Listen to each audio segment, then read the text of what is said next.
debate, y otros entienden que es la pluralidad. política, La sociedad análisis, es la construcción de un fenómeno de dualidad. diálogo, Uno entiende la tradición. un espacio de encuentro, Nos toca un poco descentrarnos de lo que es el Estado, ¿no? información. Conduce Susana Bejarano.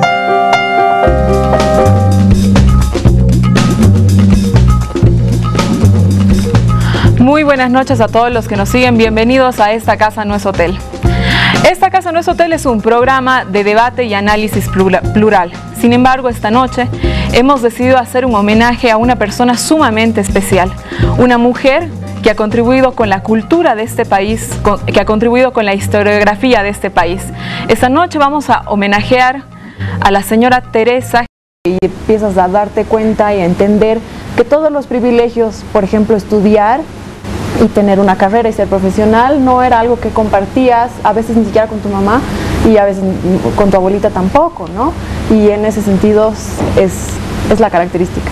Muchas gracias, Lucía. Valeria Silva, otra vez, bienvenida a Esta Casa No es Hotel. Buenas noches. Valeria, tú también estás camino a ser historiadora. ¿Cómo has leído la obra de doña Teresa? Bueno, primero agradecer a la señora Teresa por sentarse a compartir con nosotros, que somos de definitivamente otra generación. Es un honor estar aquí con una abanderada de una corriente historiográfica, entre otras, pero que además una mujer íntegra, ¿no? Que ha logrado abarcar la historia oficial, la historia formal, la historia del poder, pero además la historia de, llamemos las periferias académicas, como es el arte, la iconografía. Gracias, Valeria. Manuel Canelas, te hemos extrañado el anterior domingo, Manuel. No, pues me fui de viaje, justo a propósito, digamos, del homenaje, nada menos que a Teresa Gisbert. Tuve la suerte de estar por Potosí y por el Salar. Bueno, qué bien. Si tuvieras que escribir la biografía de doña Teresa, ¿cómo titularías ese libro? O sea, claro, escribirla sería una obra titánica y yo creo que el título igual no sería muy original, pero yo creo que estaría muy ajustado a la verdad y sería algo así como una vida dedicada a la historia. Gracias. Esta noche con nosotros Teresa Gisbert. Doña Teresa, muchísimas gracias por haber aceptado esta invitación. Realmente para nosotros es un orgullo tenerla en Esta Casa No es Hotel. Quisiera que nos preguntarle si usted está de acuerdo con su biografía. No, seguramente habrán un montón de vacíos. No, está muy bien. Y además, sentirme entre gente joven después de tanto tiempo me hace sentir nueva. Realmente estoy muy contenta de que sean ustedes las que me están acompañando ahora. Quién sabe, nunca voy a tener otra oportunidad igual. Ah, no digas. Doña Teresa, si usted tuviera que escribir una biografía suya, autoescribirse, ¿cómo titularía ese libro? Ay, ¿cómo titularía? Decepciones, esfuerzo, dudas, compañía, decepción cariñosa, que al final hizo que yo recuperara la seguridad, porque al principio tenía mucho miedo, pero la gente me trató tan bien, me regalaba tanto, me agarraba tanto, me ayudaba tanto, que al final me sentí como pez en el agua, tranquila. En la sociedad boliviana me sentía muy bien.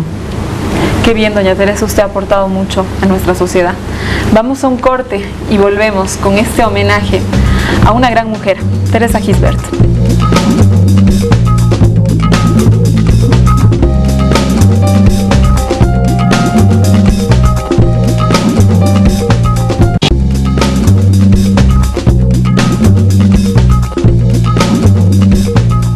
Teresa Gisbert de Mesa es historiadora de arte y ensayista. Arquitecta con estudios en la Universidad Mayor de San Andrés en 1950, especializada en restauración e investigación del arte en el Instituto Velázquez de la Universidad Complutense de España en 1953.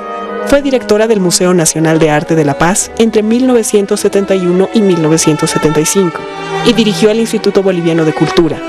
Pertenece a las Academias Bolivianas de la Lengua, Historia y de Ciencias. Ha sido galardonada por distintas instituciones.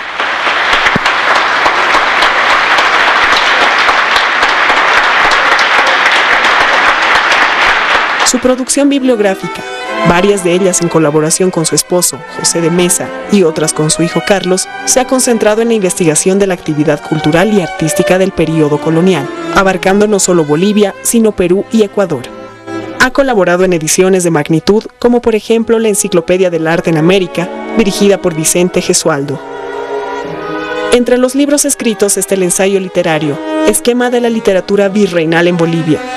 En historia, Holguín y la pintura altoperuana del virreinato, arquitectura virreinal en Bolivia, teatro virreinal en Bolivia, la arquitectura militar en Bolivia, el arte textil en los Andes bolivianos y Potosí, catálogo de su patrimonio. Pero sus dos obras capitales son Iconografía y mitos indígenas en el arte y El paraíso de los pájaros parlantes, que han representado un giro de 180 grados en la mirada del pasado boliviano, particularmente referido a la constitución de una nueva sociedad mestiza en la que los indígenas aportaron su propia visión de mundo y en el que de modo definitivo se definió y constituyó una nueva cultura en la que los elementos prehispánicos y europeos definieron un nuevo horizonte creativo, social y cultural. La teoría es que el paraíso estaba en América. En ese paraíso los animales hablaban, pero a consecuencia del pecado original, Adán y Eva fueron expulsados. Vino la muerte y las enfermedades, y los animales dejaron de hablar. Cuando los europeos llegaron a América, se sorprendieron al encontrar animales que hablaban, como los loros. Creían que eran los restos del paraíso, es decir, nosotros somos el resto del paraíso. Señora Teresa, ¿en cuál de las facetas de su vida es que usted siente que aportó más a la cultura? Mira, el momento que descubrí que el arte colonial no era español, yo estuve en España y no se parecía. Por ejemplo, yo he visto monos en Laja, he visto monos en Tiahuanaco, he visto loros aquí en Santo Domingo. Yo no veía eso nada en España. Y empecé a ver que había diferencias y las diferencias obviamente tenían que depender del mundo indígena. El mundo indígena tenía los pisos ecológicos, el control, digamos, Caquiaviri del centro, el control en el mar, el control en la selva, el control en Yungas, el control en Cochabamba, así que de ahí venían los productos. Entonces, no es raro encontrar monos, porque ellos también tenían contacto con la selva y también tenían contacto con todos estos sitios. Y eso es una cosa que empezó a clavarse en el arte colonial. De manera que eso de colonial, la palabra en realidad está mal. Es un arte mestizo, es un arte mezclado de lo indio y de lo español. Y de lo español bastante poco, a decir verdad, bastante poco, porque no se parece. Yo busqué en Sevilla y en otros sitios, pero son diferentes. Entonces hay algo absolutamente nuestro, que es la raigambre indígena, y entonces empecé a interesarme por esto. Muchas gracias, doña Teresa. Lucía, tú que también estudias colonial, doña Teresa obviamente es uno de los íconos de la historia colonial en nuestro país, ¿no? El aporte más significativo desde mi punto de vista. ¿Puedes comentarnos sobre esto? Bueno, mi experiencia personal ha sido muy positiva, porque yo he empezado a trabajar en Bolivia directamente con pintura colonial, que es lo que también trabajaba Teresa y José. Entonces lo primero que uno lee es el trabajo de ambos, ¿no? Y más adelante el trabajo y con especial énfasis el trabajo de iconografía, ¿no? El libro de iconografía y mitos indígenas en el arte, que como está muy bien puesto en la cápsula, es uno de los aportes más importantes de Teresa a la historiografía nacional. Entonces es como el primer paso que uno da, y a partir de ahí uno se siente como al vértigo, porque dice, y tienes como dos sensaciones. Por un lado es como Teresa y José lo han hecho todo, y por el otro es como que sientes que hay que seguir, dar la talla, digamos, seguir con una colaboración por lo menos similar en un ladito, que dé la talla, ¿no? Valeria, ¿algún comentario en cuanto...? Lo que me interesa poner en debate es que, a ver, claramente yo como historiadora en formación aún encuentro dos corrientes historiográficas. Una vinculada a lo formal, vinculada al poder formal y otra vinculada a los aspectos subalternos de la cultura y de la sociedad. Ahí me parece paradójico que el libro más exitoso en ventas haya sido Historia de Bolivia, en ventas, en piratería, etcétera, que es para mí el libro más pobre del trabajo de los Mesa. Para mí el trabajo más rico de la señora Teresa está en iconografía, en textiles. Yo soy fanática de los textiles, especialmente de los textiles Jalca, a partir de los trabajos que he leído de la señora con sus alumnas que luego han sido mis profesoras. Pero entonces ahí me interesa hacer esa división, ¿no? Yo creo que, señora, usted ha podido trabajar esas dos áreas de la historia, pero me permito decirle desde estudiante, como desde mi subjetividad de estudiante, que la prefiero como una historiadora del arte más que como una historiadora de la política formal. No, ciertamente. Ciertamente la política me interesa un poco. Y mira, yo me he pasado la vida entre artesanos, entre carpinteros, entre pintores, entre picapedreros, porque esos son los que conocía.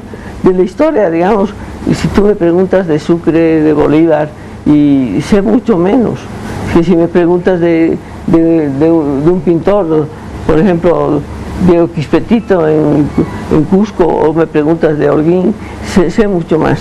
Es que yo también tengo esa visión. Yo creo que la historia de Bolivia ha sido muy política y eso le ha quitado fuerza, porque la fuerza está en el pueblo. Es decir, si tú ves los bailes, si tú ves las pinturas, si tú ves todo eso, ahí reconoces a Bolivia, no la reconoces en su vida pública. Qué interesante respuesta. Yo quería tocar también el tema del libro de Historia de Bolivia. Definitivamente es el libro de historia más vendido que ha tenido el país. 40.000 ejemplares, te lo digo. 40.000 ejemplares, impresionante. Y además que cada que hay una nueva edición es corregida, es aumentada. ¿Sabes qué pasa? Que hay que tener en esto las mañas del oficio. Un buen índice donde tú buscas Murillo y en 4 líneas lo encuentras. Y buscas esto, entonces, sabes, los libros no suelen tener buenos índices. Y cuando tienes un buen índice, buscas lo que quieres y te sale absolutamente rápido. Y ese ha sido el éxito del libro. ¿No? Que tú puedes encontrar lo que quieras inmediatamente, la altura qué sé yo, del Sajama, ya aquí está, buscas en la altura del Sajama y buscas todo lo que necesitas. La historia no le está dando el libro, la haces tú, porque tú buscas los datos y después te la armas a tu manera. ¿Era la intención cuando construye con su esposo este libro que sea tan vendido, ¿no? Que tenga tanto éxito? Mira, parte del éxito fue que al principio trabajamos con Humberto Vaz Machicado. Era un cruceño y nosotros éramos de las alturas, éramos del lado aymara, diríamos. Esa era la primera vez que se daba, ¿no? Y eso hizo mucho. Y luego, al borrar la historia de Bolivia, el primer historiador de Bolivia dice: la historia de Bolivia comienza en 1809 porque la esclavitud no tiene historia. De José Manuel Cortés. Esa es la primera historia de Bolivia. Claro, y al limpiarse la colonia, se limpiaron todas las misiones del Oriente y los cruceños se sintieron totalmente excluidos. Nosotros empezamos a poner todo el Oriente, porque claro, era parte de la historia, y no la borraron por borrar a los cruceños, la borraron por borrar todo lo que era colonia. Entonces, esas cosas hicieron que el libro tuviera éxito, porque era la primera vez que se veían las misiones del Oriente, salvo muy pequeñas cosas. Y no fue Humberto Vaz el que lo hizo, claro que trabajamos con él, sino que pusimos la colonia entera y claro, por supuesto, todas las misiones de Santa Cruz y de Mojos. Entonces, ese fue uno de las claves del éxito del libro, que fue completo, que no discriminó la parte alta de la parte baja. Interesante. Manuel, ¿cómo lees la historia? Claro, o sea, la obra de Doña Teresa. Hay como muchas cosas para comentar. En realidad a mí el libro de historia de Bolivia, que ha sido el manual de historia con el que hemos estudiado todos, me parece como una labor encomiable, incluidas las limitaciones que puede tener, porque es un buen instrumento del cual aprender y con el cual discutir, ¿no? Y ahora vemos igual algunos compañeros jóvenes, amigos de nosotros, en este caso Mario Murillo, que se pone a discutir parte de las tesis principales, digamos, de la Revolución del 52 del libro. O sea, en ese caso yo creo que es indudable rescatarlo, ya te digo, más allá de las limitaciones, como un pivote fundamental en el que enmarca un antes y un después en la historiografía nacional, y contra el que empezaremos a discutir. Y harán otra historia que lo rectifique, ciertamente. Claro, no, te tiene que salir una historia más joven que rectifique esas ideas que ya están, bueno, un poco pasadas, tienen 30, 40 años. Claro, pero eso a mí me parece que le da doble validez al libro, incluso, ¿no? Porque realmente es un parteaguas dentro de la discusión historiográfica. Entonces, incluso contra él es contra el que hay que medirse. Yo soy totalmente fan del libro del Paraíso de los pájaros parlantes, me parece una maravilla. Y también, digamos, toda esa idea y esa lectura compleja que haces, digamos, del mestizaje, que a mí me parece que más allá de compartirla o no del todo, me parece que permite el que ahora, digamos, en un tiempo, si quieres, plurinacional, a partir de ahí incluso se pueden resignificar elementos de lo propio, que es lo que tú rescatas. Te quería comentar si habías leído el libro del espejismo del mestizaje de Javier Sanginés y qué opinión tenías. Si no lo has leído. No. Claro, porque lo que hace Sanginés, él es como de esa escuela, digamos, de crítica postcolonial, ¿no? Claro, entonces, claro. Él lo que viene a decir es que incluso la pintura de Cecilio Guzmán de Rojas y todas estas representaciones, digamos, iconográficas importantes del 19 y del 19 sobre todo, pero también del 20, porque llega hasta el 20, no serían en realidad como muy mestizas, en el sentido de que serían tan atravesadas por el poder y por la representación que se hace desde el poder, que incluso la participación de lo indígena en estos cuadros o en estas representaciones, es ficticia. Claro, para Sanginés es como una inclusión subordinada, no es real. Es una cosa decorativa. No, los indios de Guzmán de Rojas son decorativos. Vale. Pero claro que una alegoría, ¿no? Es una figura. Claro que en esa época Argueda sacó su libro y fue importante, ¿no? Y se empezó a ver desde otro punto de vista. Pero nosotros lo vimos desde el punto de vista de la colonia y otros lo vieron desde el punto de vista de los años 20. Ahí me voy a permitir diferir con Manuel, porque yo realmente no creo que Historia de Bolivia haya sido un parteaguas en la metodología historiográfica del país. Más bien lo que yo pienso, y me apoyo en la frase tan valiosa que acaba de decir hace unos instantes doña Teresa, a las nuevas generaciones les toca replantear esto. Como ella misma lo dijo, esto se ha escrito hace 30, 40 años. Este texto es un texto de hace 30, 40 años que se sigue utilizando en las escuelas. Lo que le toca a las nuevas generaciones y a la nueva historiografía es replantear desde el presente, desde el Estado plurinacional y desde la nueva educación, este concepto de manual de historia, ¿no? Que como la señora lo planteaba, en su momento sirvió porque logró integrar al concepto que tenemos hoy de Bolivia. Pero hoy nos toca a nosotros, jóvenes historiadores, Lucía también ha sido mi profesora, a otros cientistas y estudiantes como yo, replantear y retrabajar estas historias episódicas. Claro. Coincidiendo con Valeria, nos deja una labor titánica doña Teresa, ¿no? No, claro.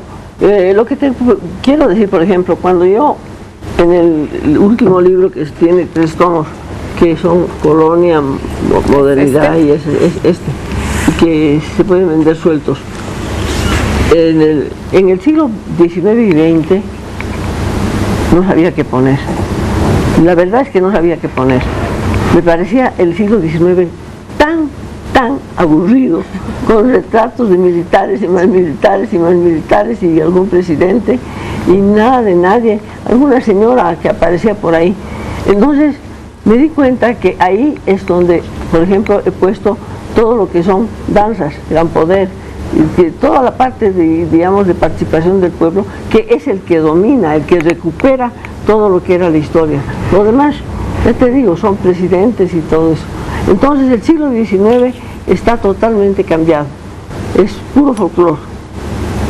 Ese, Teresa, yo creo que también es un efecto de estudiar barroco y enfrentarse al siglo XIX. Claro, porque ahí el siglo XIX es lo más caima que hay, sigue formulismos, ¿no? Cuando ya, o sea, pasas del 18 barroco, que es todo lo mestizo, todo lo andino, generaciones de formas. Pero eso se traslada a los barrios populares, claro, y se traslada a las danzas y se traslada a eso. Eso lo recuperan y lo van a traer, lo han traído ahora. Pero lo han traído a través de eso, porque la sociedad vivía mirando a París.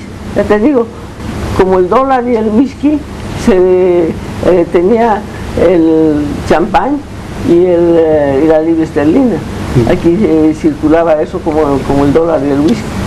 Con más historias de doña Teresa volvemos en un momento. Siga con esta casa, no es hotel.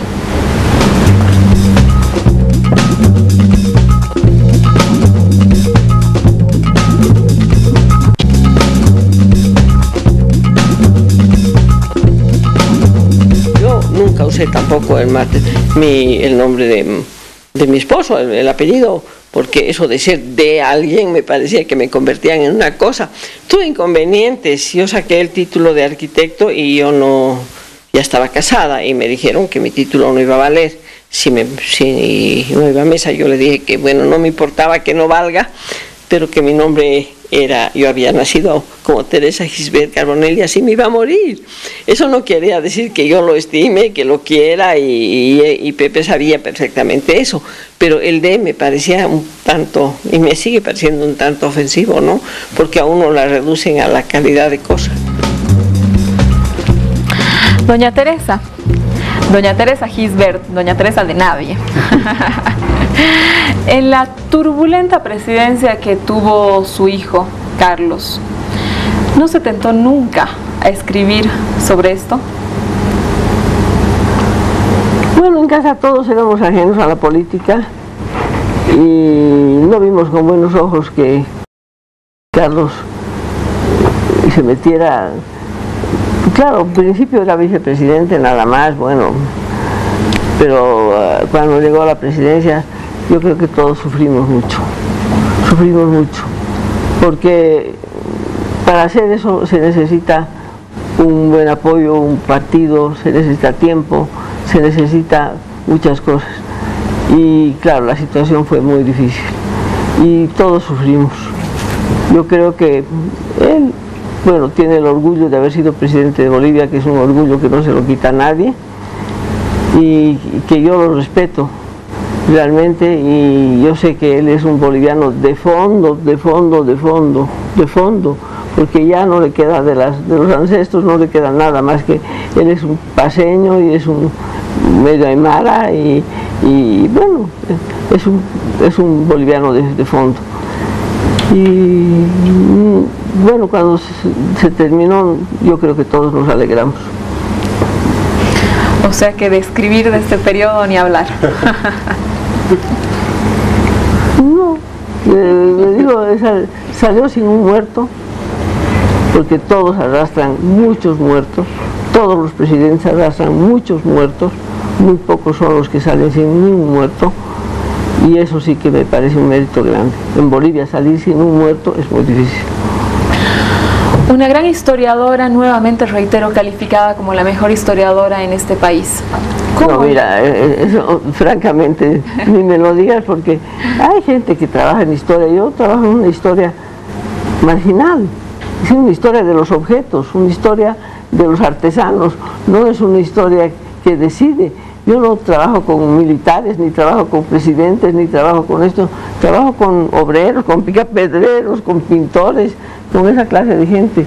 Y ahí me siento mejor, de verdad que me siento mejor. ¿Cómo lee doña Teresa este proceso histórico, el que actualmente vivimos? Mira, con la misma incertidumbre que lo ven todos. Bolivia ha cambiado tanto y seguirá cambiando. Y seguirá cambiando. Gracias. Manuel, continuando con el diálogo que he tenido que cortar hace un momento. Claro, yo quería comentando un poco lo de Valeria, yo por supuesto soy partidario de discutir con nuestros mayores, o sea, yo creo que hay que discutir el manual de historia o cualquier otro libro que hayan escrito nuestros mayores, Pero para discutir con nuestros mayores, lo primero es reconocer a nuestros mayores, y yo creo que, o a la gente que trabaja por y para el país. Yo creo que en Bolivia como que pecamos demasiado de cierto olvido, de no reconocer el trabajo de la gente que trabaja por y para su país. Comentábamos antes de salir al aire, Néstor Taboada Terán, un gran novelista que ha sido finalista alguna vez al Premio Cervantes, aquí no se lo reconoce. No sé, la misma Silvia Rivera es más conocida afuera que dentro, la misma obra del vicepresidente García Linera, que es citada en un montón de universidades y coloquios, aquí realmente, vamos, no la conoce nadie, o solamente utilizan otro tipo de epítetos para calificar. Yo le decía a Lucía antes de entrar al programa que me parece que sobran diletantes de Arguedas, que siempre tratan de explicar que Bolivia es un país desafortunado y desgraciado y que será siempre así. Estoy como harto de que tengan tanto sitio, de que esa tradición, digamos, intelectual tenga tanto sitio, y por eso me parece muy pertinente el homenaje a gente como Teresa Gisbert, que lleva muchos más libros, muchos más artículos y mucho más trabajo que esa gente que se pliega a ser mera diletante de Arguedas. Entonces yo creo que como programa y como joven participante del programa, estoy feliz de que hayan tomado la decisión de hacer este tipo de programas, y desde un impacto modesto, porque es solamente un espacio de los domingos en la noche, yo creo que es una cosa a tomar en cuenta. Hay mucha gente válida en este país y no hay que estar leyendo columnitas de diletantes de Arguedas. Además que hay cosas, perdón, que te interrumpa, que se han planteado desde el trabajo de Teresa que hay que seguirlos trabajando y que tal vez no somos del todo conscientes que se han venido trabajando, como la idea de mestizo, de productos culturales mestizos. Creo que es acertada la apreciación que hace Manuel de que el manual es un parteaguas, precisamente porque lo que explicaba Teresa, presenta toda una historia, un pasado, un pedazo de tiempo que se lo comieron, y que qué hacemos con eso, y que puede que no nos guste, y de hecho la política del Estado plurinacional de descolonización un poco que se estrella con la colonia y no sabe qué hacer con ella. Entonces es un periodo efectivamente conflictivo de nuestra historia, pero que es terriblemente fascinante, y que cuando uno empieza a trabajar en él pierdes un poco el norte, ya no sabes quién es bueno y quién es malo, porque empiezas a encontrar que no hay buenos ni malos, que los productos que salen, como dice Teresa, ella trabaja con artesanos, con picapedreros, todo lo hacían los indios, y obviamente no vamos a negar que era un sistema explotado, pero esos resultados que traen y cómo se construye la cultura durante la colonia para llegar a ser el país que somos, eso se inicia con el manual, y hay que tomar el manual como lo que es y como empezó, ¿no? Como el reto que fue para dos investigadores jóvenes que se adjuntan a don Humberto, que tenía un poco más de experiencia, y que hacen algo que nadie había hecho. Y un poco en referencia a lo que decía la Vale, nosotros tenemos que hacerlo, vale, muy bien, pero hay un hueco detrás nuestro que a mí francamente a veces me da rabia, ¿no? La generación entre Teresa y nosotros no ha hecho eso, o sea, trabaja, por supuesto, como sabemos, hay muchos historiadores que han trabajado muy bien, pero no se han puesto a revisar lo que se puede completar o revisar o cambiar del manual, como dice que ha hecho, que está haciendo Mari.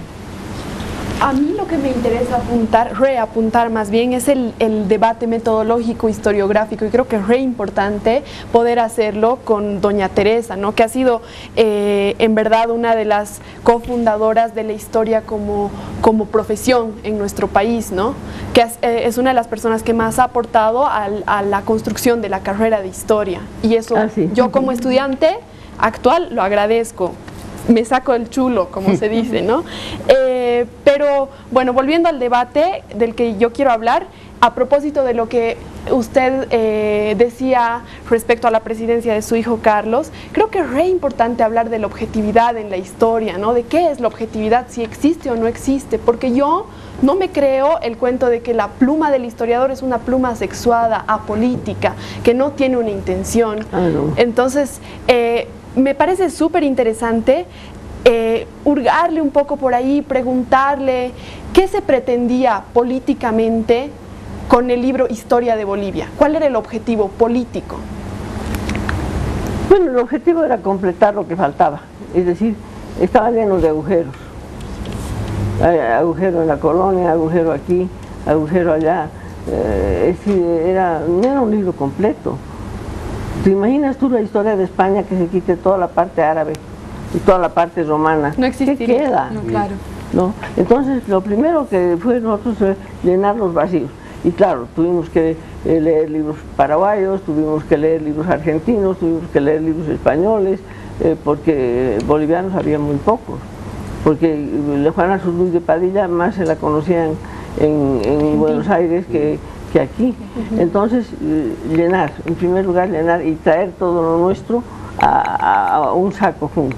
Una vez que está en un saco junto, ya clasificarlo. En esa clasificación uno nunca es imparcial, pero eso es lo que tienen ustedes que rectificar o quitar o poner, claro. Porque uno nunca es... Pero primero recoger todo, que no se vaya para otro lado.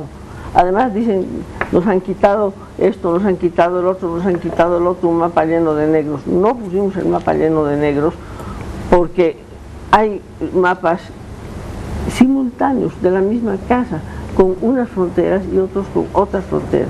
Entonces hemos empezado a tratar de unificar todo, pero claro, es tanto lo que se ha cambiado que ahora todavía hay mucho que hacer, hay mucho que hacer. Del primer libro a este es prácticamente otro libro. No tanto, pero del que hagan ustedes sí. Subsecuentemente, una pregunta breve. Quizás un poco incómoda. ¿Por qué cree usted que este libro, Historia de Bolivia, no es utilizado actualmente en la carrera de Historia para la formación y más bien genera cierto rechazo en los profesionales historiadores? Mira, por una sencilla razón. Nosotros fuimos expulsados, Pepe y yo, de la universidad. No sé, nunca nos dijeron por qué. Me imagino que por reaccionarios. ¿Reaccionarios claro, a qué? Reaccionarios, éramos prohispanistas y en ese tiempo gobernaba Franco. Nosotros no conocíamos ni a Franco ni nada, pero evidentemente éramos prohispanistas. Yo creo que así nos echaron. Entonces siempre ha quedado eso, ¿te das cuenta? De ser muy conservadores, muy colonialistas, muy hispanófilos. Bueno, eso es imposible de evitar. Y por eso yo creo que se rechaza. Y además, por ejemplo, los libros, hay libros como el de este americano que ha hecho Herbert Klein. Herbert Klein, que claro, es de otro nivel y es una cosa más universitaria y me parece bien. Porque el libro no pasa de ser un manual, no pretende ser más que un manual donde tienes todo y de ahí escoges lo que quieres y votas lo que quieres, pero encuentras todo. Sabemos que no es un libro para que se acepte, es un libro para que se use, se quite y se ponga lo que a alguno le parece. Muchísimas gracias, doña Teresa. Vamos con esta interesante intervención al corte. Ya volvemos con más de la historia de doña Teresa. Muchas gracias.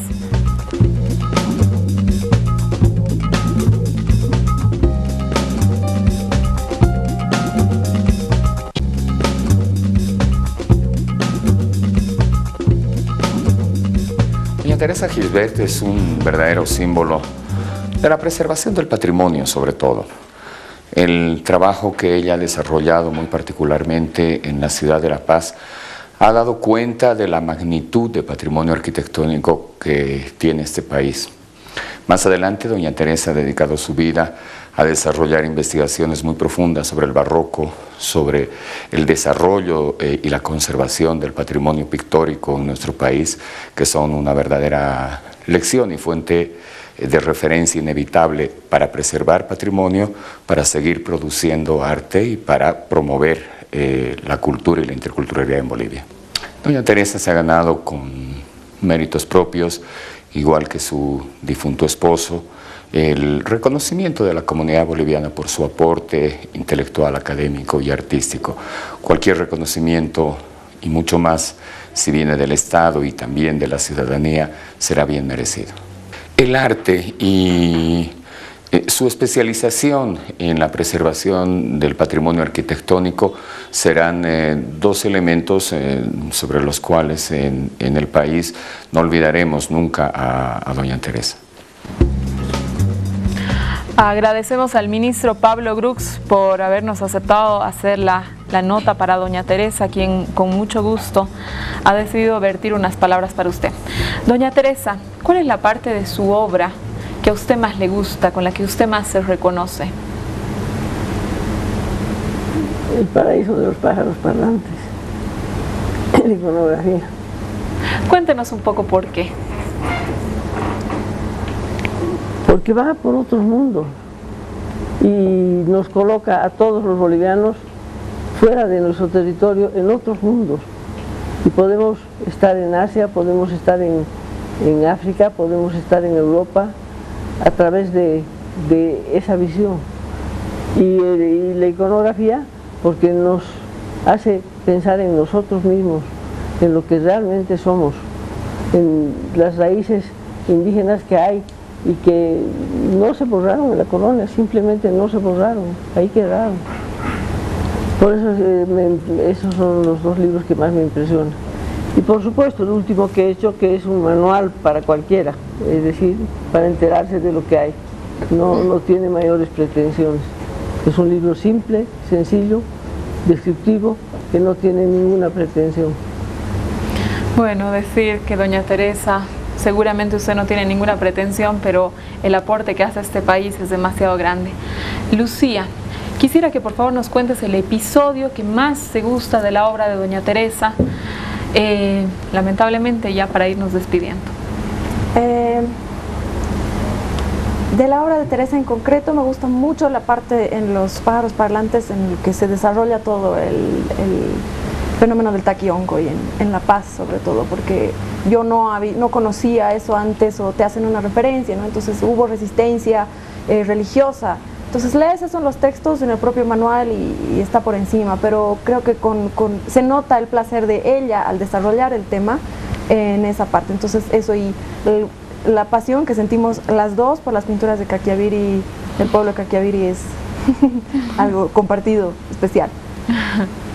Qué bien, Lucía, gracias. Valeria, la parte de la obra que más te gusta de doña Teresa. Como ya lo dije, los libros sobre textiles, arte textil y mundo andino, sus trabajos con Silvia Arce, con Jimena Medina Celi, con Magdalena Cajías. Los trabajos de textiles son mis favoritos, de hecho. Manuel, la misma pregunta. Yo ya lo dije, ya respondió Teresa, que encima coincido. A mí el de los pájaros me parece una maravilla. Y cuando respondí a Teresa, yo creo que igual hacía referencia, si no me equivoco, es la cuarta parte del libro, que es como lo de diversidad cultural.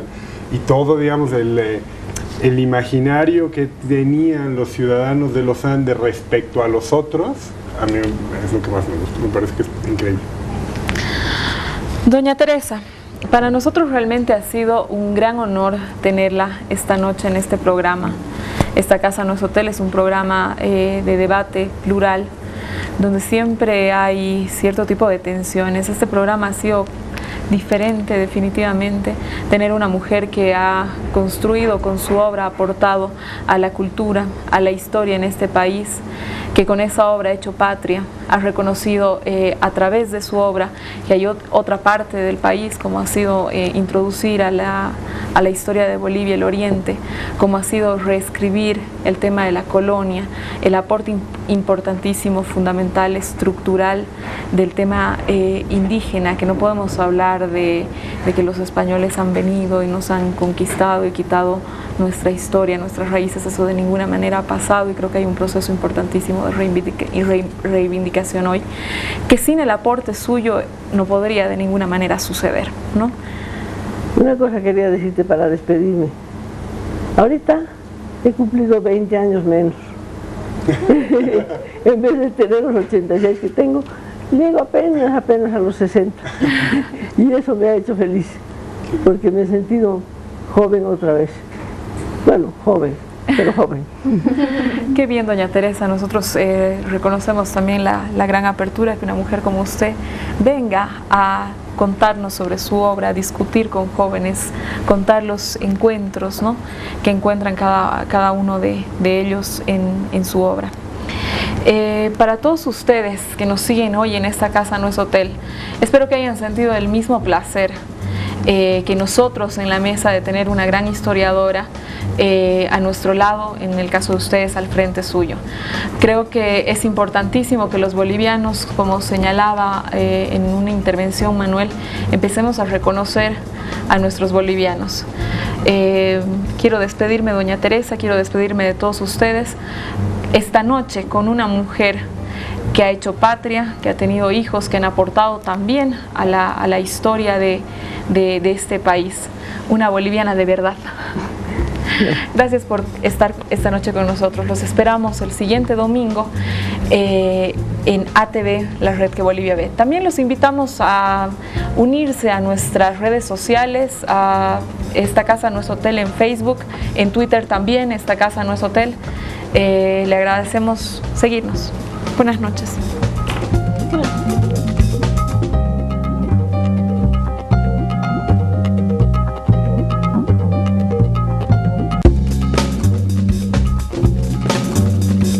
Actualidad. Las mujeres y el feminismo. Debate. Y otros que tienen que es la pluralidad. Política. La sociedad Análisis. es la construcción de un fenómeno de dualidad. Diálogo. Uno entiende la tradición. Un espacio de encuentro. Nos toca un poco descentrarnos de lo que es el Estado, ¿no? Información. Conduce Susana Bejarano.